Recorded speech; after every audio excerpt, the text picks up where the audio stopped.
Hello, everyone. Everybody, it is Monday, February 3rd, and it is post market. So, just going to show you really quickly what SPY did today. We're on the 4 hour chart, and then I'll zoom out to the daily chart. But I wanted to show y'all the 4 hour chart just to break it down.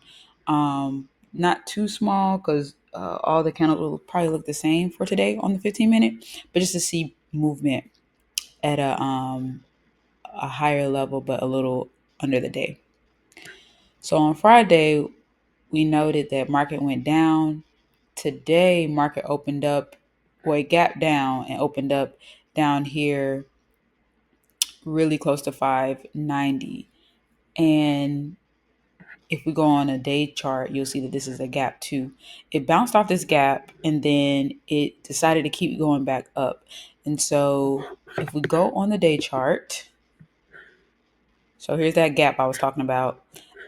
This zone needs to be removed as it went right through that.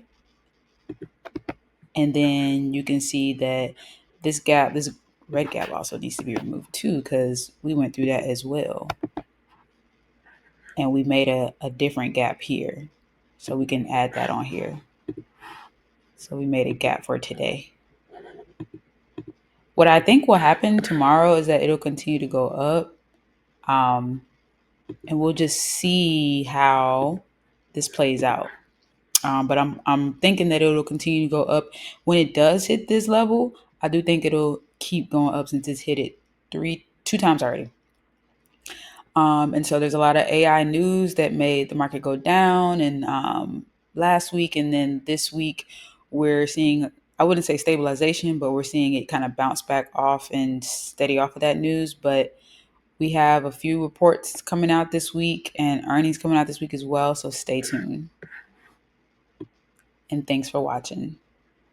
Also, if you want to see some of the last week's Friday's video and what happened in the market and why the market went down, I'll link that right here in the video as well. Thanks.